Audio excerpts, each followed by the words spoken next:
चुनावी साल में वीआईपी सुप्रीमो मुकेश सहनी ने खगड़िया का दौरा किया। इस दौरान उन्होंने पार्टी के कार्यकर्ताओं के साथ चुनाव की रणनीति पर चर्चा की है। वहीं कार्यकर्ताओं से बैठक के बाद मुकेश सहनी ने सरकारी कार्यालयों में भ्रष्टाचार के मुद्दे को उठाया। उन्होंने कहा कि सरकार पूरी तरह से फिट नहीं है, इसलिए अधिकारी ही सरकार को चला रहे हैं। लेकिन वो इस तरीके से उनको परेशान करेंगे, 1-1.5 महीना 2 महीना उसको घुमाएंगे, परेशान करेंगे और उसके बाद वो आदमी सामने वाला ही परेशान होकर लास्ट में ऑफिसर को कह देते हैं कि भाई आपको क्या चाहिए, और फिर बोलेंगे जाइए उनसे पियून से बात कीजिए, उधर चपरासी से बात कीजिए।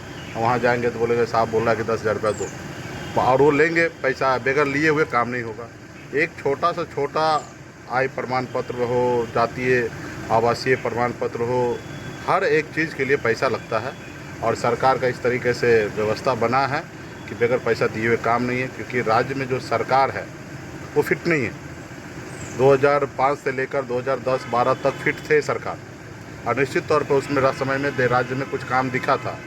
उसके बाद तो मोदी जी से लड़ाई लड़ने में ही लग गए, और मोदी जी से लड़ाई लड़ते लड़ते 2023 तक वो लड़ाई ही लड़ते रहे, एक बड़ा लंबा समय तक। और उसके बाद अभी तबीयत अस्वस्थ है, अभी जो है ऑफिसर जो है सरकार को चला रहे, और ये लोकतंत्र के लिए अच्छा बात नहीं है, क्योंकि जनता के चुने हुए जनप्रतिनिधि के पास एक जवाबदेही होता है कि वो कुछ डिलीवरी दे।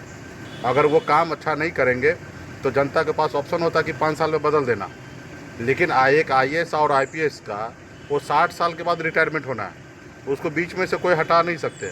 तो उनको कोई फिक्र नहीं है कि जनता काम हो रहा है या नहीं हो रहा है।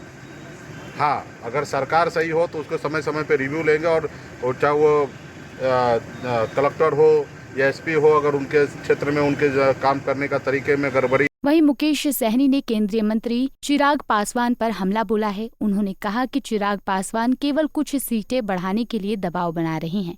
सहनी ने कहा कि चिराग पासवान में अपने पिता रामविलास पासवान वाली बात नहीं है। देखिए, वो खाली बोल रहे हैं 2-4 गो 5 गो सीट ज़्यादा हो जाए, उसमें वो गट्स नहीं है जो स्वर्गीय रामविलास पासवान जी में थे, कि वो गरीब पिछड़ा दलित की लड़ाई लड़ते थे, हक की बात करते थे।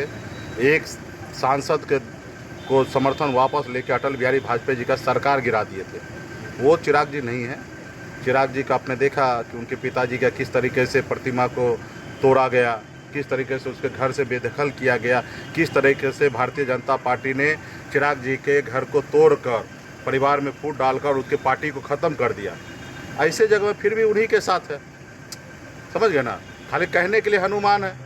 पिछली बार भी इतना दम नहीं था कि 243 पर लड़ जाए।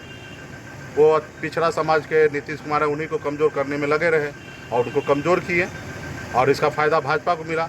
अब भाजपा उसको इनाम में उनका घर परिवार सब तोड़ दिए। तो सिर्फ चिराग जी बोलते हैं, करने का 1% भी गुण नहीं है, और बहुत ये सब करने से शायद 2-4 सीट बढ़ जाएगा, बाकी उन पर कोई ये नहीं है। और हम लोग आने वाले समय लड़ाई। वहीं खगड़िया में बैठक के बाद मुंगेर जोन के कार्यकर्ताओं से मुकेश सहनी बैठक करेंगे। सहनी ने कहा कि बिहार में राजनीतिक बदलाव होने जा रहा है। उन्होंने कहा कि भ्रष्टाचार, बेरोजगारी और पलायन से लोग त्रस्त हैं।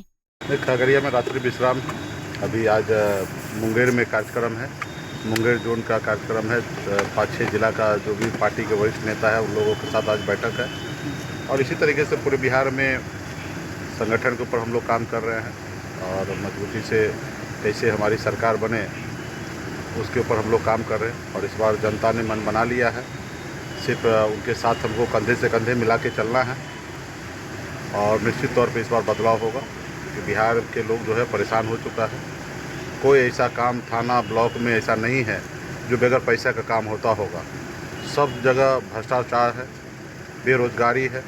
एक तो लोगों के पास पैसा नहीं है, और लोगों को जो काम एक दिन में हो सकता है वो काम को 1-1 महीना 1.5 महीना तक, जब तक ब्लॉक में धक्का नहीं खाएंगे, लास्ट में वो परेशान नहीं हो जाएंगे। वो सामने से नहीं बोलेंगे कि सर आपको क्या चाहिए। ये नहीं कि मुंह खोल के बोल दे कि पहला ही दिन आए बोल दे हमको 10,000 रुपये चाहिए। मुकेश सहनी ने साफ कर दिया है कि महागठबंधन के साथ मिलकर ही विधानसभा चुनाव लड़ेंगे। उन्होंने NDA में शामिल होने से साफ इनकार कर दिया है। पंजाब केसरी टीवी के लिए खगड़िया से आशीष की रिपोर्ट। हमसे जुड़े रहने के लिए हमारे YouTube चैनल को सब्सक्राइब करें और नई वीडियो की नोटिफिकेशन के लिए बेल आइकॉन को दबाएं।